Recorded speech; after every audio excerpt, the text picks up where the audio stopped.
ഇവിടെ ഒരു മാവ് ഉണ്ടായിരുന്നു, തീരുന്നില്ലല്ലോ. അയാള് വെട്ടിയ കയറുന്തോറും ഏണിയുടെ നീളം കൂടുകയാണോ? ആ അതേ നിൽക്കണ. ഈശ്വര,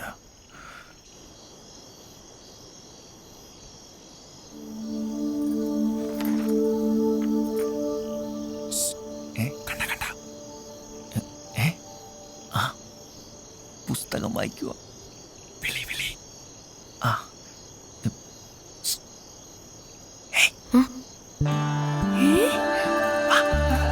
അയ്യോ, അച്ഛനമ്മ ഉറങ്ങിയിട്ടില്ല. അയ്യോ വാങ്ങവണ. അപ്പൊ തനിച്ചല്ലേ? ഏയ്, എല്ലാരും വന്നിട്ടുണ്ട്. ഞാൻ വിചാരിച്ച് എന്നെ കാണാതെ കരഞ്ഞോണ്ടിരിക്കാന്ന്. പാട്ടും കേട്ട് ബോബനും മോളിയും വായിച്ച് ഹാപ്പി ആയിട്ട് ഇരിക്കല്ലേ. പൊക്ക അവിടുന്ന്. അച്ഛൻ വേറെ ആലോചനകൾ നോക്കുന്നുണ്ട്. ഏത് കാമുകന്മാരുടെയും പ്രതിസന്ധിയാടി അമ്മായിപ്പന്മാരുടെയും മാതിരി ഊള ആലോചനകൾ. നമ്പീശൻ അച്ഛന്റെ കൈ നോക്കി. ആയുർരേഖ നീളുന്നു, മകൾക്ക് ശുഭമംഗല്യം എന്നൊക്കെയല്ലേ. അല്ല, പിന്നെ അച്ഛൻ ആരെയോ കൊല്ലുന്നാ പറഞ്ഞ. ഈ തമാശ പറയാനാണോ എന്നെ കാണണമെന്ന് പറഞ്ഞു? അല്ല, ഇപ്പൊ വരാം. എന്തോ തരാനാണല്ലോ.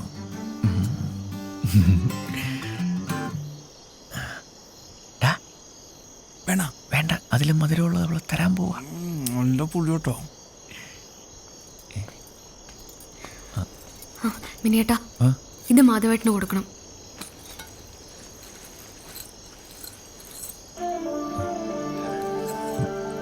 എന്താ ഇത്? മിനിയേട്ടാ, ശ്രീദേവി ടോക്കീസ് എന്നും എപ്പോഴും അവിടെ തന്നെ ഉണ്ടാവണം. ഒരു കാരണവശാലും ടാക്കീസ് ഞങ്ങൾ വിട്ടുകൊടുക്കത്തില്ല. ഇതിവിടെ തന്നെ ഇരിക്കട്ടെ.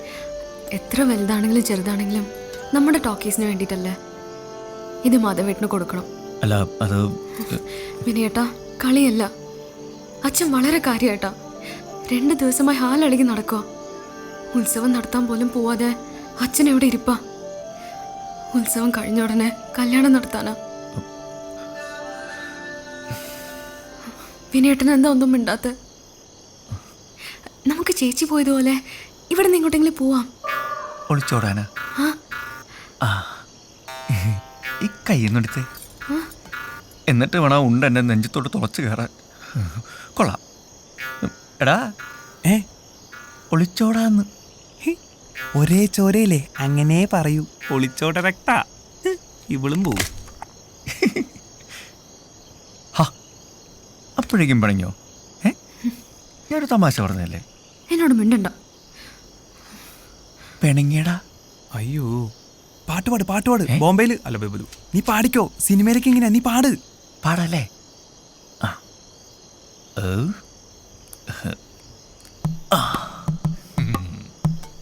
എന്താ ഉദ്ദേശം?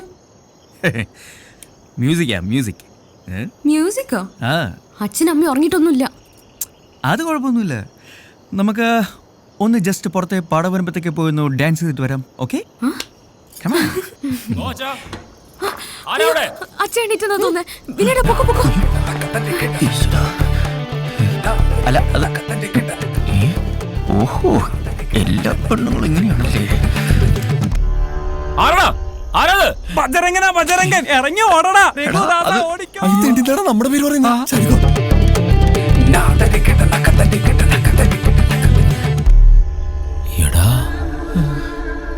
നീയോ? ഈ ജനലിന്റെ കൊളുത്ത് ശരിയാക്കണമെന്ന് പറഞ്ഞായിരുന്നു. ഉറക്കത്തിൽ കുട്ടിയെ ശല്യപ്പെടുത്തണ്ടെന്ന് കരുതി. അതാ. എടാ തെണ്ടി, കണ്ട വല്ലതും കാണണ്ട. അവസ്ഥയ്ക്ക് ഒരു മാറ്റവും ഇല്ല. എടാ, നീറാശാനും മാധവേട്ടനും ഞാൻ കണ്ടില്ല. സ്ഥലത്തെ പ്രധാനികൾ 2 പേരും ഉണ്ടല്ലോ. ഇന്നെന്താ നീറേ, പണിയൊന്നുമില്ലേ? ഇന്ന് പണി ഇവിടല്ലേ മേനോൻ സാറേ. നിങ്ങൾ നമ്മുടെ ചെക്കനെ എന്ത് ചെയ്തു? ഓ, അവന് വേണ്ടി വക്കാലത്ത് പറയാൻ വന്നിരിക്കും. പറയുന്നത് ശരിയല്ലെന്ന് അറിയാൻ മേനോൻ സാറേ. എന്നാലും ഈ ഒരു തവണത്തേക്കൊന്ന് ക്ഷമിച്ചൂടെ? ക്ഷമിക്കണം പോലും. കൊണ്ടുപോടാ അവനെ.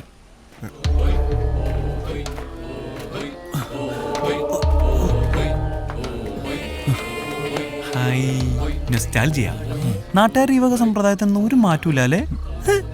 ബോംബെയില് ഇങ്ങനെയൊക്കെ തന്നെ. ബോംബെ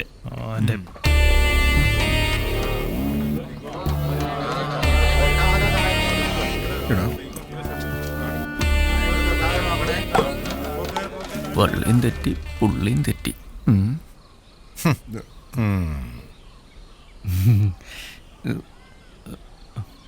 ഇവന്റെ കൂടെ കുറെ വിളഞ്ഞന്മാരും കൂടി ഉണ്ട്. എല്ലാറ്റിന്റെ നോക്കി വെച്ചിട്ടുണ്ട് ഞാൻ. നിങ്ങളേടാ എടോ മാധവ, തനിക്ക് ഉളുപ്പില്ലടോ. കാശ് ചക്കച്ചോള പോലെ എണ്ണി വാങ്ങിച്ചിട്ട് തിരിച്ചു തരാൻ പറ്റാണ്ടാവുമ്പോ കണ്ട പിള്ളേരെ വിട്ട് മോട്ടിക്കല്ല വേണ്ടത്. തൊണ്ടി സഹിതമാണ് അവനെ പിടിച്ചിരിക്കുന്നത് ഞാൻ. അവനെയൊക്കെ പിടിച്ച് അകത്താക്കുക വേണ്ടത്. അയ്യോ നിർത്തണോ? കുറെ നേരമല്ല അപ്പം മേനോനെ. ഇതൊക്കെ ചിന്തിക്കുന്നതിന് മുമ്പ് ഒരു കാര്യം ഓർത്തോ. സൂര്യൻ ഉദിച്ച് ഉച്ചയിലെത്തിയ പിന്നെ പെരുപത്ത് കടവുകാരുടെ നാക്ക. വെറുതെ നാട്ടുകാരെ കൊണ്ട് അതൊന്നും പറയിപ്പിക്കണ്ട. ആ ഇപ്പൊ ഇതാ നല്ല കൂത്തായേ. ഉത്സവപ്പറമ്പ് ഇവനൊക്കെ കാട്ടിക്കൂട്ടി തോന്നുന്ന വെറുതെ വിട്ടതാ. ഇന്ന് ഇതിനൊരു തീരുമാനം ഉണ്ടാക്കാൻ ഇവനെ അടിച്ചു കൊടുത്താൽ പ്രശ്നമില്ല. എന്നാ അതൊന്ന് കാണണമല്ലോ. ആ കാണാം. ആ. ഗോച അയച്ചു വിടറോ. അല്ലടിയം പറഞ്ഞത് ചെയ്താ മതി. അയച്ചു വിടൂ. അതാ രണ്ടു കൂട്ടർക്കും നല്ലത്. മാറങ്ങോട്ട് മാറ അഴിക്കേ. ഇങ്ങോട്ടിറങ്ങാ. എടാ ചെറുക്ക, ഇവനെ പോലുള്ള മരംകേറുകളുടെ കൂട്ടുപിടിച്ച് ഇവിടെ കയറി നരങ്ങാനാണ് ഭാവമെങ്കിൽ തീർത്തു കളയും എല്ലാറ്റിനെയും. ഉത്സവം കഴിഞ്ഞാൽ ശ്രീദേവിയുടെ കല്യാണം. അതിനു മുമ്പ് ഈ പരിസരത്ത് കണ്ടുപോകരുത് ഒരുത്തനെയും. മേനോനെ, ഇവന്റെ കൂടെ അവൾ ഇറങ്ങി വരാൻ തയ്യാറാണെങ്കിൽ ഈ പെരുവത്ത് കടവത്തെ മണ്ണിൽ അവരൊരുമിച്ച് ജീവിക്കും. വാടാവിനിയ വെല്ലുവിളിയൊക്കെ കൊള്ളാം, അത് പിള്ളേരുടെ കാര്യം. പക്ഷെ മാധവ, നമ്മുടെ കാര്യം മറക്കണ്ട. 8ാം ഉത്സവത്തിന് ഇനി അധികം നാളില്ല.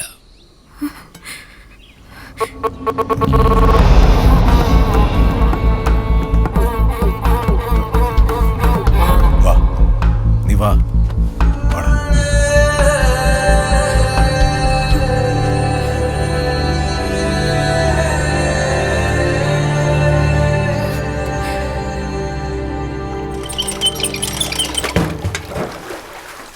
എന്റെ തലേവിധി, അല്ലാതെ എന്ത് പറയാനാ?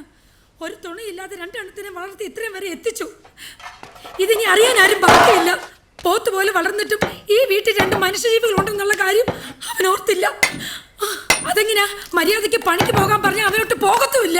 സിനിമയും പാട്ടും കൂത്തുമായിട്ട് നടന്ന ജീവിതം തോലിച്ചോ? എന്തെങ്കിലും ഒരു വീണ്ടും വിചാരം ഉണ്ടായിരുന്നെങ്കിൽ ഇങ്ങനെ ഒരു തോന്നിവാസം ചെയ്യുമായിരുന്നോ? നിന്റെ താഴെ ഒരെണ്ണം ഉണ്ടെന്നുള്ളത് പോലും നീ ഒന്നും ഓർത്തില്ലല്ലോടാ. അതെങ്ങനെയാ? നിനക്കൊക്കെ തിന്നിട്ട് എല്ലിന്റെ ഇടയ്ക്ക് ഇറന്നിന്റെ മുട്ടലാടാ ഇത്. എന്തോന്നാ വിനയ നിന്റെ വിചാരം? നീ വലിയ കൊമ്പത്തെ ആഫീസറാണെന്നോ? 10 സെന്റ് ഭൂമി ഒരു ടാക്കീസിലെ പണിയും വെച്ചിട്ട് നാണം ഇല്ലടാ നിനക്ക്. അതിനെന്താ അമ്മേ, നല്ല പൊന്നു പോലത്തെ മരുമോളല്ലേ കിട്ടിയേക്കുന്നേ. എന്റെ കയ്യിൽ നിന്ന് മേടിക്കാതെ കയറി പൊക്കോണം നീ. ഒരു ഉപദേശക്കാരി വന്നേക്കുന്നു. എന്റെ പൊന്നമ്മ ഒന്ന് നിർത്തോ? ഇത് വല്ല സ്വൈരികേടായല്ലോ. മോനിശരം ഇപ്പൊ ഞാനാണല്ലേടാ നിന്റെ സ്വൈരക്കേട്. നീ നിന്റെ ഇഷ്ടം പോലെ ആയിക്കോ.